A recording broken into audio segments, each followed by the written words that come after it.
Vous voulez parler dans quelle langue, monsieur? En français. Quel est votre nom? Keïta Ben Youssouf. Vous avez quel âge?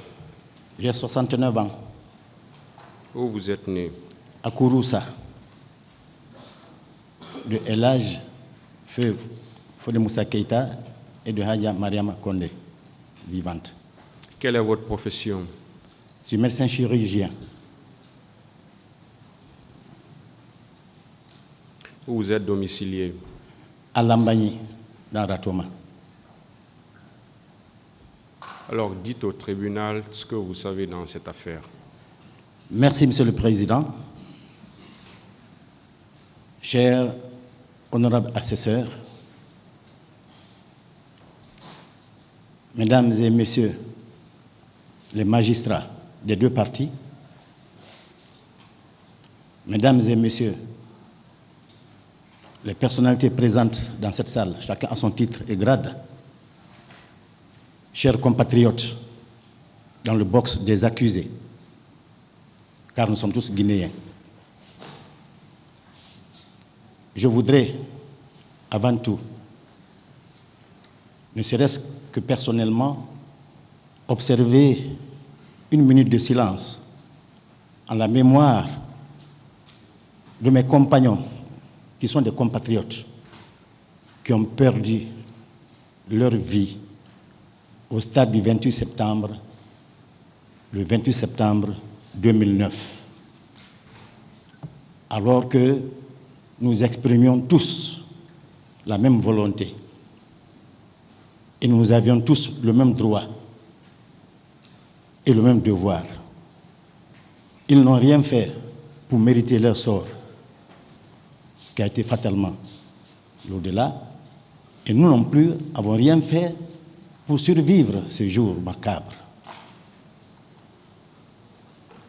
Aussi, une pensée pour ces femmes martyrisées, dont ma propre épouse, des femmes violées, dont j'ai eu à soigner en tant que médecin après le 28 septembre.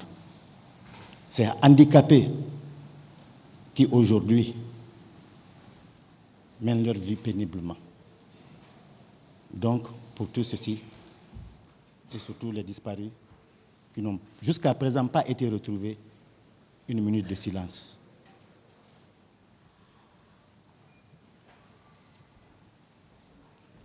Merci, Monsieur le Président. Je suis un homme politique. Aujourd'hui, je suis leader d'un parti politique. Je suis président d'un parti qui s'appelle Alliance pour le changement et le progrès, ACP. Mais il y a 13 ans auparavant, j'étais responsable à un second degré dans un autre parti qui s'appelle l'Union des forces démocratiques de Guinée. Et comme tel, Monsieur le Président, j'ai participé volontairement pendant 15 ans à toutes les activités que ce parti a menées dans le cadre de l'instauration de la démocratie en Guinée et pour le développement harmonieux de notre pays. Monsieur le Président, aujourd'hui, on se posera la question, pourquoi après 13 ans, c'est aujourd'hui que je me présente, et de manière spontanée. Pourquoi? Pour deux raisons. La première, je ne me plains pas de mon sort,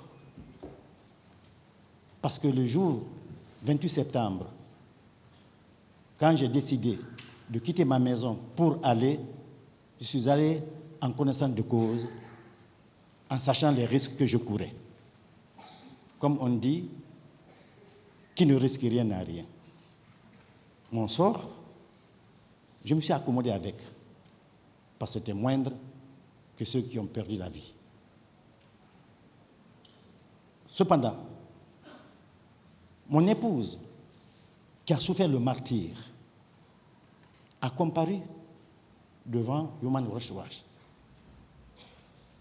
Cela m'a soulagé parce que quelque part, elle représentait les victimes. Et chez moi également, j'ai reçu Mme Asma Ouba avec le groupe de Avipa. C'est dans ma maison qu'elle a été confirmée comme présidente. Pour nous déjà, c'était largement suffisant pour que nous ayons des personnes dignes de confiance qui pouvaient et qui peuvent porter la voix de toutes les victimes. Monsieur le Président, étant donc un responsable d'un parti qui était un des plus grands partis et qui continue encore d'être un grand parti en Guinée, qui est l'UFDG, dont le président est Ella Seloudal Diallo, nous avons apprécié l'arrivée au pouvoir du CNDD après la mort du général Lansana Conté, paix à son âme, en décembre 2008. Il vous souviendra que ça a été une liesse, parce que le président ou le chef de groupe qui a pris le pouvoir après le décès du général était apprécié de tous les Guinéens, sans exception.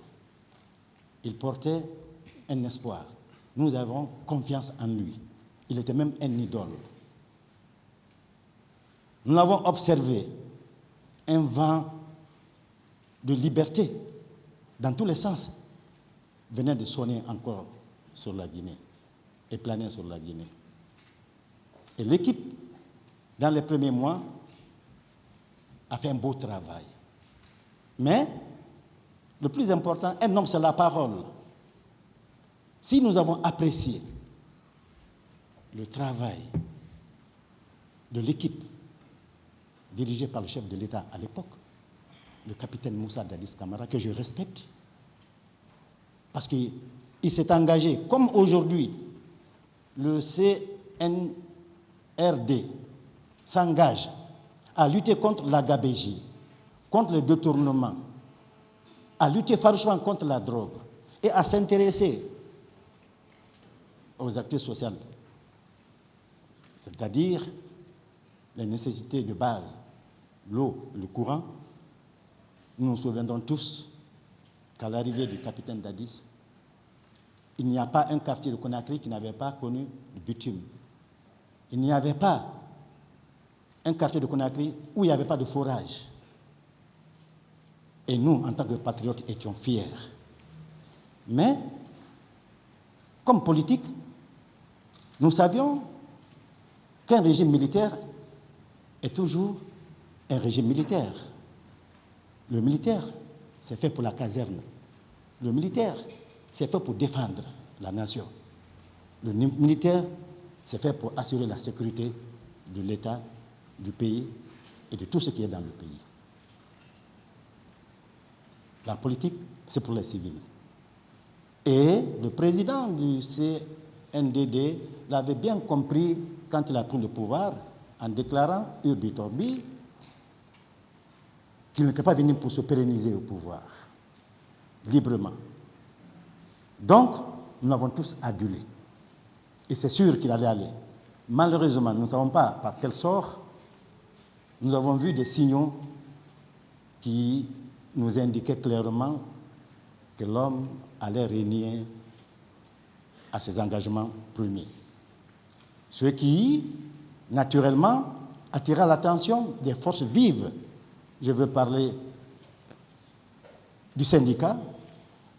Permettez-moi de commencer par le syndicat, parce que j'ai le sein syndicaliste. J'ai été 15 ans secrétaire général du syndicat des travailleurs de la société Diamantifère Arédor. Aussi les partis politiques, les organisations de la société civile. Bref, tous avons fait des pieds et des mains pour que les organisations qui avaient commencé à pousser par-ci, par-là, pour pousser l'homme à renier à ses engagements, disparaissent. et que, comme promis, notre sauveur à l'époque, le capitaine Dadis, respecte sa parole, quitte à aller revenir plus tard, comme ATT l'a fait au Mali. Malheureusement, les sirènes maudites ont continué à sonner et nous avons décidé donc de nous faire entendre, mais de manière pacifique. Vous savez, le 28 septembre 2009 est arrivé après une longue préparation d'un comité d'organisation qui a rempli toutes les conditions. Mais il est clair que si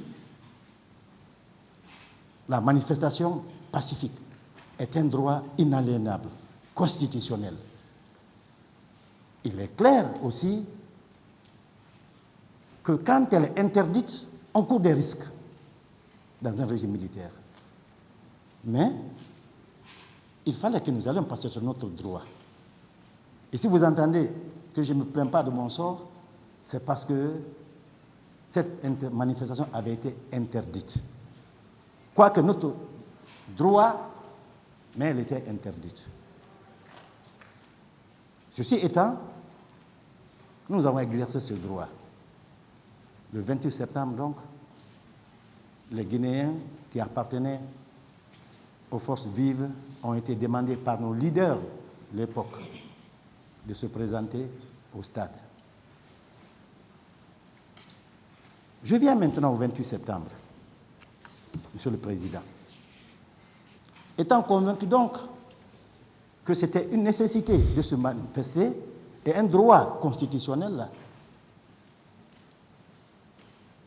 je m'étais préparé le 28 septembre pour venir au stade du même nom. À 5h45 du 28 septembre 2009, à peine je finissais de faire ma prière, dégrainer le chapelet, j'étais encore assis sur le tapis. Mon épouse, qui ce jour ne pouvait prier, couchée dans le lit, mon téléphone crépita. 5h46, il crépite. Ce n'est pas habituel. Et je prends, et qui est au bout du fil? C'est mon grand frère. Un grand frère qui est aujourd'hui comme un père pour moi. Parce que c'est lui qui répond à notre papa.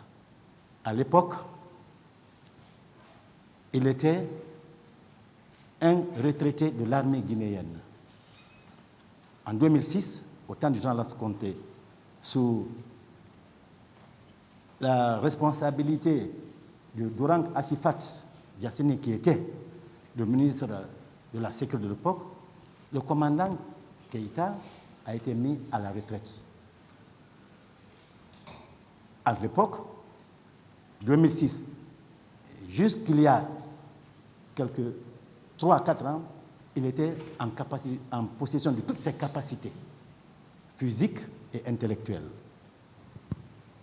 Et aussi, il faut ajouter que ce frère, que je compte comme un papa, m'a suivi dans l'UFDG. Il était un responsable au niveau du bureau exécutif dans la commission sécurité. Donc à 5h46, mon grand-père m'appelle. Il me dit, Youssouf, je dis oui.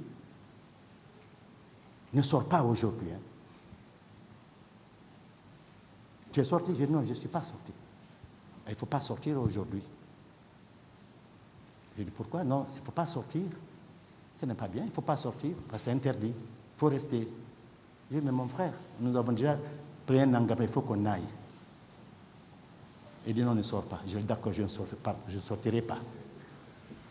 Parce que nous avions à l'époque, à la mémoire, très fraîche, les événements de janvier, février 2007, où plus de 150 jeunes Guinéens ont été froidement abattus sous le pont 8 novembre, encore à cause des manifestations. Alors, comme mon frère a insisté, et c'était inhabituel j'étais paniqué. Je me suis levé et mon épouse me demanda, oui, qui t'a appelé et qu'est-ce qui se passe? Je lui ai dit, c'est mon grand frère qui vient de m'appeler. Il insiste de ne pas du tout aller aux jours de manifestation. J'ai dit parce que c'est sûr que ça va être très chaud là-bas. Et rappelle-toi de ce qui est arrivé il y a 2 ans, il y a 2 ans, sous le pont 8 novembre. Je dis, c'est les militaires au pouvoir, ça risque d'arriver. Elle me dit, ne pars pas. J'ai dit, non, il faut que je parte. Surtout que je sais qu'il y va avoir quelque chose, je ne peux pas rester. Si je ne pars pas, il faut me considérer désormais comme un vivant mort. Si je ne pars pas, ma chère épouse, je serai considéré comme un traître, comme un lâche. Je dis, ce qui va arriver, arrivera. Mais, sachant que quelque chose allait arriver, je ne sais quoi, mais qui ne serait pas bon du tout, j'ai demandé à mon épouse de rester à la maison et de s'occuper de nos enfants, au cas où je ne revenais pas. Parce que je sors avec un grand risque. Elle insista. J'ai dit, mais si je ne vais pas, il est 6 heures du matin, les gens ont commencé à sortir. Il faut que je parte. Finalement, contre son gré, on se donnait câlin et je suis parti, en lui confiant la famille et les enfants. J'ai pris quand même mon garçon, qui avait déjà 25 ans, il est ici dans la salle, qui m'a accompagné en nous disant, nous sommes des hommes, allons-y, si quelque chose arrive, c'est sûr Dieu va nous sauver. Mais si nous restons, nous serons morts en homme digne. Il est dans la salle ici. Il porte encore les stigmates.